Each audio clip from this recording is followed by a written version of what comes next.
This is the easiest mob farm in Minecraft Bedrock Edition.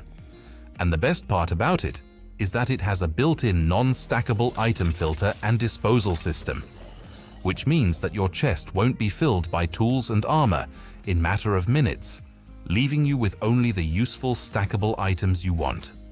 And these are the items we are going to need to build it. This farm is best built either in an ocean biome or in a plains biome, at least 100 blocks away from a nearest mountain. To further increase the rates, we'll pillar up 128 blocks in the air, or exactly 2 stacks, so you don't have to count the blocks. Once we reach the top, we'll add water from the side, that way we can climb up or down. Then we'll make a 4x3 platform. That's 4 blocks wide and 3 blocks long, so we have a platform to walk on. Next, we'll go to the top right corner, then build out 3 blocks. At the end of these blocks, we'll add a double chest going to the right. Then, make sure to crouch and add 7 hoppers going into this chest. We need this many hoppers so that we can add the non-stackable items filters. We'll also add 2 more hoppers behind these 2 to create a 2x2 area where the mobs will be dropping. Make sure the hoppers are all pointing into each other to prevent any item loss. Next, we'll remove these 3 blocks and start working on the item filter. If you are doing this in survival, I'd suggest to go down into the water, skip the first 2 blocks, and add a block here. Then create a 7x8 platform. That way we can comfortably install the item filters. The first filter will be connected to this hopper. Add a temporary block under it and another block in front of it. Then remove the temporary block. Now we'll add a comparator on top of this block to monitor the hopper. Then we'll add 2 blocks in front of the comparator and add 2 redstone dust on top of these blocks. Next, add a redstone torch on this side, then add a block 2 blocks down from the torch and add redstone dust on top of it. Now we'll add a block next to the redstone dust, then another block here with a redstone repeater, just like this.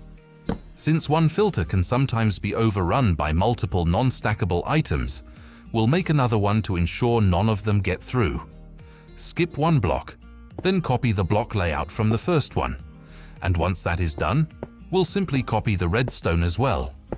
Start with a comparator monitoring this hopper, then add 2 redstone dust on top of these blocks, a torch in the back, redstone dust below it, and a repeater right here. With the item filters in place, it's time to add the disposal system. We'll go in between the item filters and add an observer with the red dot pointing towards you. Then go behind it and add another observer to make an observer clock. Go back to the front and add a dispenser. Since the constant clicking can get annoying, we'll add shears inside of it to make it silent. The shears will only make sound when used, and since there is nothing to shear, it simply makes the dispenser silent. Next, make sure to crouch and add 2 hoppers going into each side of the dispenser. Now we need to add lava in order to destroy all the junk items. Simply make a little 1-block holding chamber for it and add lava inside. And with that, our non-stackable item filters and disposal system are complete. Now we can remove the platform underneath it and start working on the actual mob farm. Since this 2x2 area is where the mobs will be landing, we need to add slabs on top of these hoppers to prevent any XP from getting stuck.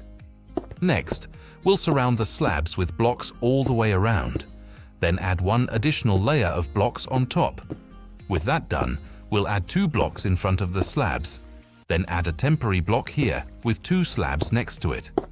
This will allow us to reach the mobs inside while remaining perfectly safe from them. Now we need to add a tube on top of this holding chamber that will be 20 blocks long. With the holding chamber included, that's a total of 22 blocks in height. With that done, we'll go to the top and extend each side by 7 blocks, giving us a walkway in each direction. Next, we'll add a 2-block high wall all the way around. Then add water at the end of each walkway, and it should reach the center without flowing over the edge. With that done, it's time to start working on the spawning platforms. We'll start by filling in each of the 4 squares. Next, we'll add trapdoors above the water and open them all up. To increase the rates of the farm, we need to prevent spiders from spawning. To do that, we'll start with a trapdoor in the corner here, then skip 2 blocks and add another trapdoor. Repeat this process until the platform is covered with 9 trapdoors in total, and it has this 3 by 3 grid of trapdoors. Now we simply need to copy that grid on every platform, and once that is done, we'll build a 2-block high wall all the way around. Next, we need to add a ceiling 2 blocks above the platform. Make sure it only covers the platform and doesn't extend above the water. Then we'll simply do the same for every other platform. These ceilings are also going to act as the second spawning platform for mobs, which means that we can simply copy what we did for the first one. Add trapdoors above the water, then open them all up. Now spider-proof each platform, then build a 2-block high wall all the way around and add a ceiling above each platform.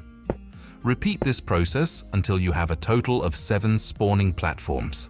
Then we can add a ceiling that covers the entire farm.